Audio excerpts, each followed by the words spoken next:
Hello, everyone. So, today we're going to talk about parents that are wanting to start the process of thinking about college for their children and kind of getting some suggestions on how to navigate that path and how to get from point A to point B. And so, I am going to try to talk about this broadly and give some ideas for parents that are at different points of the process. So, if you're a new parent and you have a young child or a toddler, um, I would definitely encourage you to see the entire schooling process um, as a part of college preparation. So what do I mean by that? I mean that um, if you see the entire education process, you educating at home, in addition to the schooling process that happens from pre-K or K through 12th grade, it's a continuum, right? And so it's a process that starts from birth all the way up until high school graduation. And so if you're at home reading to your child, going over homework, putting your child in additional academic programs, taking advantage of the library, taking advantage of free tutoring at the school or with a sibling or with people that you know in your community.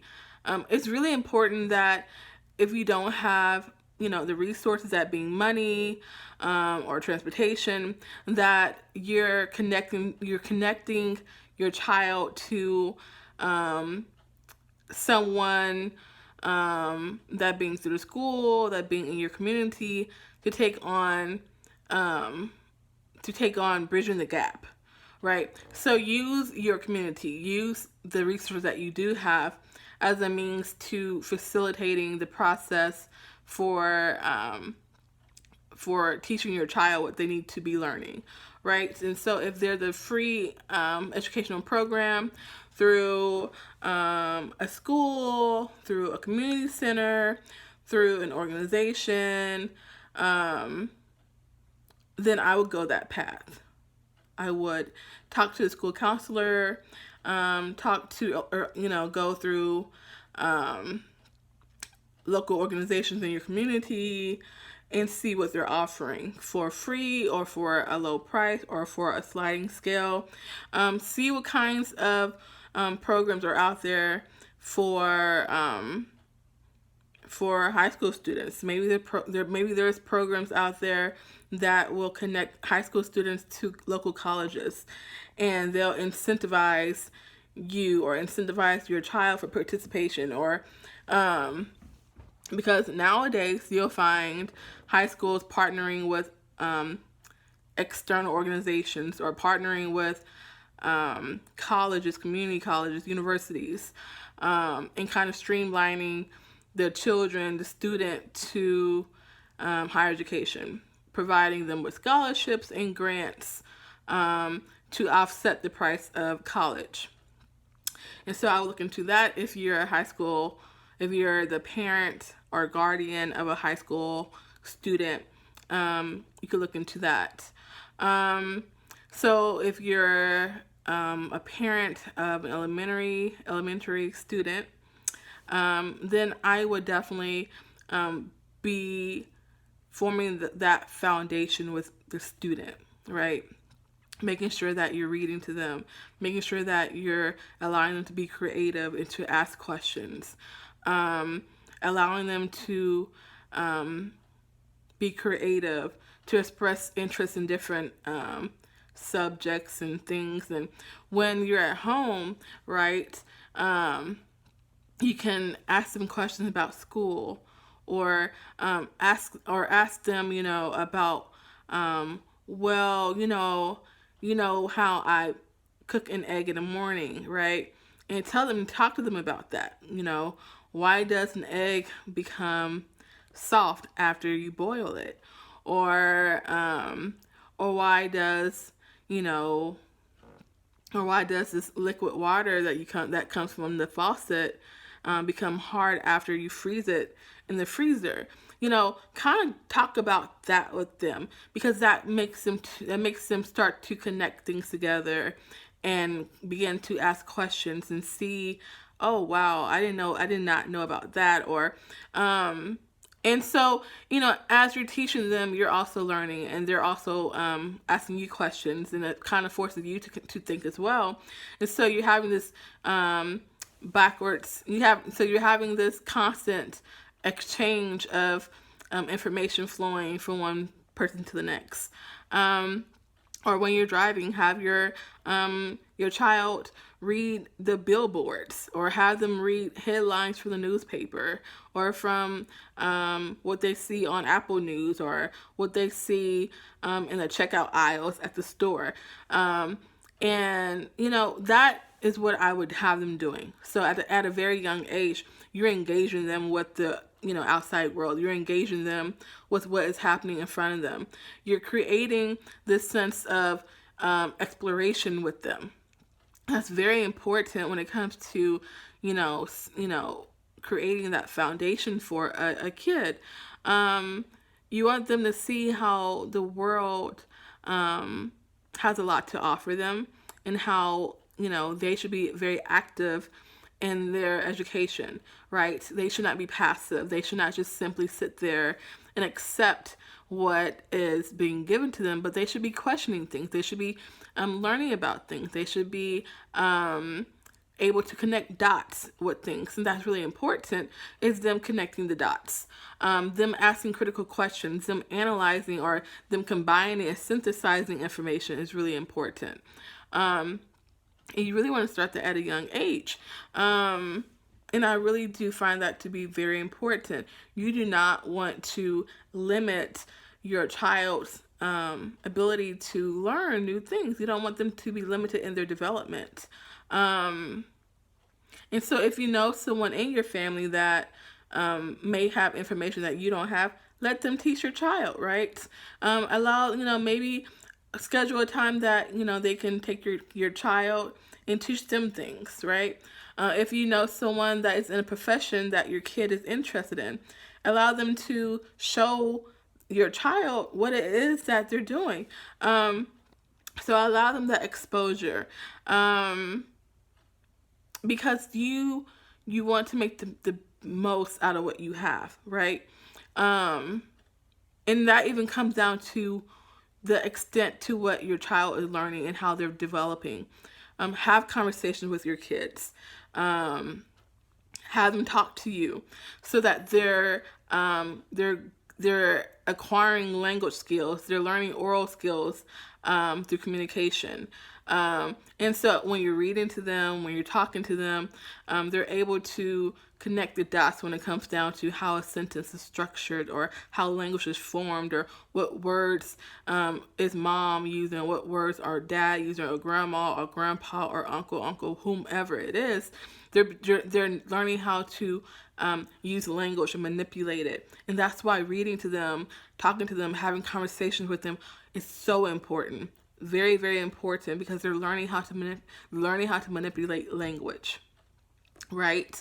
And so if you're talking to them, asking questions, if you're talking to them and they're asking you questions and you're asking them questions, then they're able to be able to start that process of language acquisition, and literacy skills as well. And so you definitely want to start early. You want to create an environment in which they're learning, right? And they're questioning, and they're talking, and they're creating, and they're thinking, and they're combining things, and they're making connections. You want them to do all of this. And so what you're doing is you're setting them up to succeed in school, right? And so, when you're doing all of this, work at home, it's going to transfer to the school, right? It's going to transfer in what you see academically, because they learn it at home. They have it at home. They have it in their environment at home. And so when they go to school, it's just like, it's commonplace for them to know how to do all these skills that their teachers will expect them to learn and know. And so that's really important to think about as well.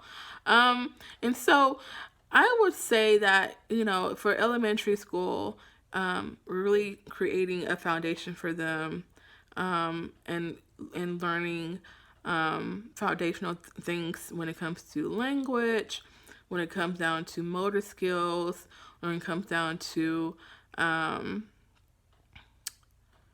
understanding how to read, which side of the book do we start on, understanding symbols and what this represents and what that represents, really foundational things. And then, once they move into middle school, then you can start to really see what they're interested in, what they like, what they love, and having those conversations about college, right? And so that's when you really start to hone in on, okay, what are you interested in? What do you like? What are you good at? And kind of exploring other options. You're great at this, but, here's other options too, that you could look at. And that's really important. And so that's when you start to connect with the school counselor, right?